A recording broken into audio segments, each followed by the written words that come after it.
Okay, so this is my first time recording and I'm using my husband's equipment and we'll see how this goes. So I typed something up that I'll be posting because I can't just talk this much off the top of my head. It took me several weeks, a little over a month to do it. I worked on this thing on and off, and the document on my laptop is a month and a half old, so there's that too. Introduce yourself. When did I first start watching Escaflowne? What brought me into the fold? I'm Rad. I've been going by that name or other extremely similar screen names on the internet since I got on the internet. I'm Aries on the message board, and this is a plug for the message board, www.escaflowne.net/forums. I'm in Michigan, United States, so I first saw it in September 2000. I really thought it was earlier than that, which would make it older, which would make me older. Forget I said that. I was turning 15 when I first saw it, thus my first OC is 15. Good grief, the fic has been on FFnet for 14 years. So I watched the Escaflowne version, and against most opinions, I liked the introduction. Yeah, the original's better, but obviously everybody has their own opinions. I first found Escaflowne on the internet when I was very sad that Fox canceled it, and I went looking for How Did It End, which was like a few months later because I was kind of getting into the internet and that sort of thing. My first introduction to the fandom, as it was back in the day, whatever, was a huge list of fanfiction on Anime Shack. I think this site was. This is like before ff.net. Who is my favorite character and why? Was it love at first sight? Has any of their qualities or quirks swayed me on characters in other series? I change favorite characters as I grow up and mature, and it's kind of ridiculous. The Landau was my first, and it was love at first sight. It was the hair, I'll be honest. My first fan fiction is basically a self-insert. I don't watch much other media, so I feel like these questions don't really apply. And I feel like there really aren't that many similarities. There's always that strange attraction to the bad boy, so there's that. I think it was his hair. I like a head hair on my men. Alan is too much, but I like head hair on my men. Which side am I on? What do I think happens post-Hitomi when she leaves? Who do I think will become the next opposing power? Well, Vaughn and company are the good guys, so I guess I'm on their side. But if you really think about it, Dornkirk was angling for a world without war. Sure, he went about it the wrong way, but he certainly had good motive. Post-Hitomi, I think there's some unrest, obviously. Not sure if it goes full-blown into war or not. What happens to Zybok, who now has an empty throne? I think this is a power vacuum. I think somebody else said that. I don't know. Some people like to put General Adelphos in that position, but I think we fixate on him because we have a name. I really have no idea. Back on Earth, Hitomi gets on with her life. She thinks about Vaughn. They talk once in a while. Vaughn works on building Finalia. Ares and Malerna work on their sisterhood. Dryden eventually comes back, and he and Malerna get married and have a dozen children. As for the new opposing power, I have no idea who would really step into that. I think a coalition of the countries would form after the war to discuss what happens to Zybok and Basram. There's obviously some real world reflections in here. I think somebody else touched on that too. I really don't know. I mean, they quote unquote just came off of a war with back when Goao and Viri meet. So I guess war's kind of normal. I feel like it's too easy to say that Zybok would attempt to rise from the ashes and continue to be the opposing power.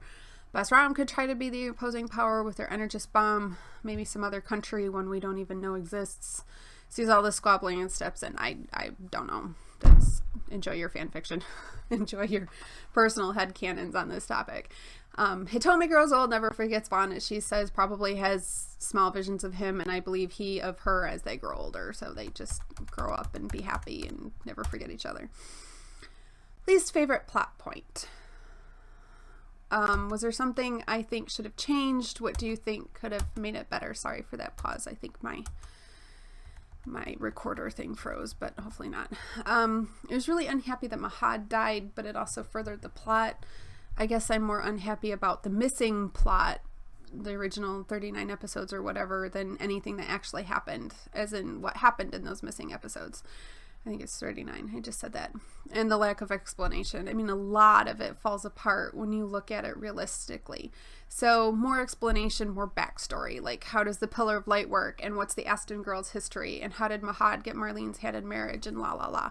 I could go on. There's just so much that I want to know, and so much that falls apart realistically when you look into it. But I mean, obviously it's a fantasy world. So OTP. What kind of art and fiction would I like to see? What are some headcanons I have for them? And what is my no TP? Obviously, I am all for Vaughn and Hitomi, but I would love to see more of any pairing. Woohoo, Vaughn and Hitomi is great. But what about all those other characters and pairings? A matured Alan and Aries and Dryden and Malerna are my OTPs because I love them. They're just... I'm kind of fueled by Trudy here and the Aston angst. Mahad and Marlene, basically the Aston girls and their men. I have also been swayed into the Fulcan Aries camp by Constantia and Pethic. I'm going to pronounce this wrong, I'm sorry. And Pethic's works, and I would actually love to see more Mahad and just more of all of those minor characters. Headcanons, I have so many. You want to know, just ask. Some of it I make up on the fly because I love them so much and I'm just thankful for the excuse/reason to think about them. I don't really have any no TPs. I think if an author can quote unquote correctly write the characters growing, then you be happy with whatever you're writing. And I mean, like, no outrageous no OC-ness or this person dies or that person just up and hates somebody. Like, I like to start from canon and then have other people do what they want. I mean, obviously it's their fan fiction and they're going to do what they want, but I don't like it when somebody just writes one half of the relationship hating the other half when it came out of nowhere, which is what I mean by mature, grown up, not bad writing. Von de Landau at the time of the series, I think is just wrong. I mean, if that's your cup of tea, okay, but de Landau and Von absolutely hate each other at the time of the series. So if you're going to pair them together, you've got massive hurdles that you have to have them work through. And I am the long haul reader. If you've got a NaNoWriMo 50,000 word novel, I'm in that versus the 3-chapter of they're making out and everything's hunky-dory. The Mole Man in Anyone is weird. Dornkirk in Anyone is weird. And yes, there is a Mole Man Malerna fic out there. It's a tiny footnote kind of thing, but it's still just a little weird. Okay. I'll just leave it at that. Have fun. I'll wander off to somewhere else. No, thank you. You know what we do need, VH post-series, is them growing old and having minor visions of each other. Snapchats of their progressing lives. There are so many fan fictions where Hitomi goes back to Gaia for some disaster or one of them is about to get married. Usually both. I don't think I've read a story about them going on with their natural lives. Or I haven't found of yet. One of you should write it. Emphasis on not me. You know, I'm all for Von and Hitomi. I said that. And I'm all for people doing whatever they want. It's great. Usually they have a good idea and usually they can write it really well. But reality is that they both grow old on their separate planets. And I would love to see, like I said, Snapchats of them growing old together but apart. What would I like to see in a figurative remake or sequel? Would I include more minor characters? Would I want a whole new story that could be a standalone? I don't see a need for remakes standalone. The movie did that, and there are other universes for the mangas, so why add another one? If somebody has the money and they get the rights and it's halfway decent, I'll definitely give money towards it and go see it and maybe buy it. But I feel like with a couple of mangas, the movie and the series, why add more? It could be done well. I'm not saying it wouldn't be done well. I want a prequel and I want a sequel. I want a prequel for all the questions. Atlantis, the pendant, duh. How did all these countries rise up? How did some of them fall? What are their cultures? What are their history? What war was Goal fighting when he met Viri? How did Finalia react to a draconian queen and her children? Because I don't think they could keep a lid on that. How did other countries react? Did they even know? Hello, rumors. Draconians, then and now. Leon and Encia, Hitomi's grandmother. What is Triden's past? At the dinner party from hell, copyright Erika, I hope that's how you pronounce her name. She's not on the internet anymore. I miss her. Aries says Maiden's eldest son. Is there another son? Which this is the English version. I'm not sure if it's the same in Japanese. Maybe. She doesn't even need to make any distinction. What is the Aston girl's past? I know it basically lays it all out in the series, but how does Malerna actually even know of Dryden? Sorry, Alan. How does Malerna actually even know of Alan? He was hardly around her when he was Marlene's guard, or was he? How much time was Marlene and Malerna spending at that point if Marlene was kind of focusing on Alan? Because I think she manipulated Grava into having Alan as her guard. Aries, I want to know what she did instead of becoming Asturia's next queen. I want to know how Grava let her do that. I want to know the entire history of Gaia, the Gate of Atlantis, Sylvie, or however you want to pronounce her, the mermaid, and the beastmen and the three swordsmen of Gaia, the lines and the buildings on that one map that we've gone around a couple of times. Oh wait, that's metaphysical. Oh well, I want to know. I want to know everything. The Hispano, I think we can generally piece together enough for a sequel, you know. All there is how, and all of the sequel. I'm talking about a sequel. How a sequel would go. You know, we know Dryden and Malerna get back together. I believe they do. I want to know who Vaughn marries for Fenalian Queen and Selena, and Alan's maturity. We know what's going to happen. I just want to know all of the little bits and pieces, how to figure out what happens. It's the how. It's the journey. We know the destination. I want to know the journey. I could go on. I think I talked too much about this question. Next question. Movie, series, game, or manga preference. What are things I did or did not like of each? Like most everyone, the series, we have the most information. It's most easily accessible. It's in English. The movie will always have a special place in my heart because when it came out, it reawakened my love for Escaflowne in general, and it got me on the internet and in the fandom, maybe back into the fandom, which was tiny and basically had just fizzled out, but I got to see what was there. This was around the time I discovered the wonders of the internet. I don't remember an actual timeline of events anymore. I'd have to look stuff up, and it's too much work. I'm too busy, too lazy. The mangas are okay in their own right, and I can't really say a whole lot about them because the one of them's not translated and the other one is bleh. It's the series all the way. I think there's even 3 mangas. Did I read the Wikipedia entry correctly? Whatever. I feel like the game has its own place within the series, and I don't really think you can separate the two, except I don't believe that those characters actually came to Earth, no matter how briefly, because it doesn't work. It breaks down. So let's go with it was a weird dream, at least that one scene. I totally dig Refine, or as Constantia said, however you want to translate and pronounce her name.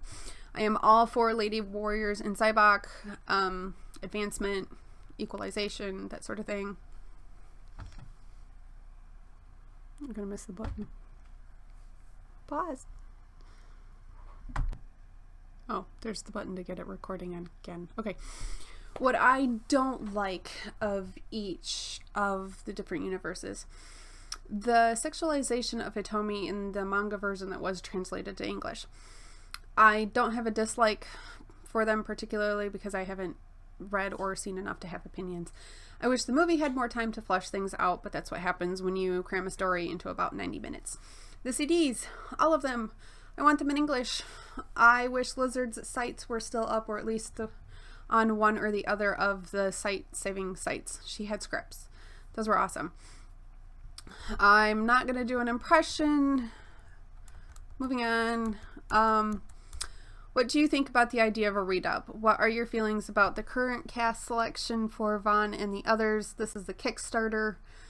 As I have said a couple of times in a few places, I'm excited for the excitement. Yay, there are more people out there that are still interested and interested enough to throw money at this. I'm extremely jealous of the guy who got this. I wish these people would make themselves obvious on Tumblr, which seems to be the Escaflowne fandom's home at the moment. Or maybe they just came out of the word work for the Kickstarter. I want them to come out and talk, which I feel like I'm doing too much now. Anything Escaflowne. I feel like we don't need a redub, but I understand why other people want one. I am more unhappy with the way the Kickstarter people are doing things than anything. I feel like they weren't prepared at all. Like, they wanted to jump on it because this is Escaflowne's 20th anniversary or whatever, but they should have been way more prepared. Hitomi is the main character, so they ought to do her stuff first, then Vaughn. That definitely bothers me. I don't think they're doing it intentionally, or maybe just, this is the way people think. Whatever. I feel like they're taking away Hitomi's place as main character when they do that. Insert something about feminism and equality here. I really want to know what the TBD item is, or at least when they're going to tell us what it is. I need them to say, well, we'll announce the item at this time. Or just, it's a surprise when you receive the box. They need to tell us something. I feel like they forgot about it. I guess I understand that they're still finalizing things, ? But they should have gotten most of this done already, probably before they even launched the Kickstarter. Okay, sure, hold us in suspense, but I want to know how long they're going to hold us in suspense. I don't watch much with the Full Metal Alchemist cast in it.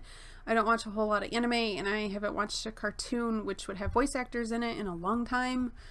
The last thing was probably Avatar: The Last Airbender. And I mean, like, Disney movies, but that kind of falls under a different category. The only opinion I have is that in the clip that I saw of Riza Hawkeye from Fullmetal Alchemist, which is Colleen Clickenbeard, sounds more like Ares than Malerna. Partially it's the scene I saw. I can just hear Ares saying something like that. And part of it is Colleen's voice in that scene. I listened to a few other Fullmetal Alchemist clips on YouTube, and at the moment I'm not a fan of the choices for the Kickstarter redub, but I can't judge it based on a few clips either. I mean, voice actors change their voices. It's what they're paid to do. I'll withhold judgment until I actually watch the new series a few times. The original will always be the best. That's my opinion, obviously. Funimation had better fix some of the mistakes. The Fenalian guard yelling, "It's a Zybok attack," being at the very top of the list. I said this on the Kickstarter, and others have seconded it, so Funimation has no excuse. What I do wish had happened is that the creators would have been more involved, or at least more so than they appear to be. I mean, we don't see everything that's going on behind the scenes. Specifically, meta questions from fans. That was something I was really hoping for. I get that this is all about the redub, but the creators totally deserve all the credit too. Their hard work all those years ago should not be forgotten. And I'm sure that there are time and money factors, but I feel like those factors should be overcome. I also really hope that Club Escaflowne, the interviews, is on the new dub, which I think Funimation said they would be. And it's kind of silly that I really want them on the new CD/Blu-ray because I haven't watched all of it. But I was so excited when they announced that the Club Escaflowne interviews would be on the new CD/Blu-ray. There will probably be new fans, and I think they should have easy access to that stuff. They shouldn't have to ask us to transcribe it, or if Funimation or whomever doesn't want this stuff illegally on YouTube, include it on the original material. I haven't watched the series in the original Japanese, and I keep meaning to do that. I really need to do that. We currently live in my in-laws' basement, and all of our stuff is in my parents' basement because we're building a duplex, which will hopefully be done by September.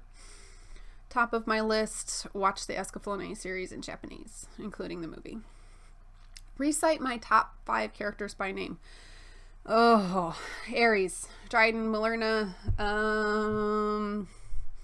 just to keep talking for a few more minutes, and because I can't come up with 2 more without stealing Constantia's, all of them. Delandau was my favorite when I first saw the Fox version back in 2000. 2000, yes. Wow. Well, it fits. I was turning 15. I said that.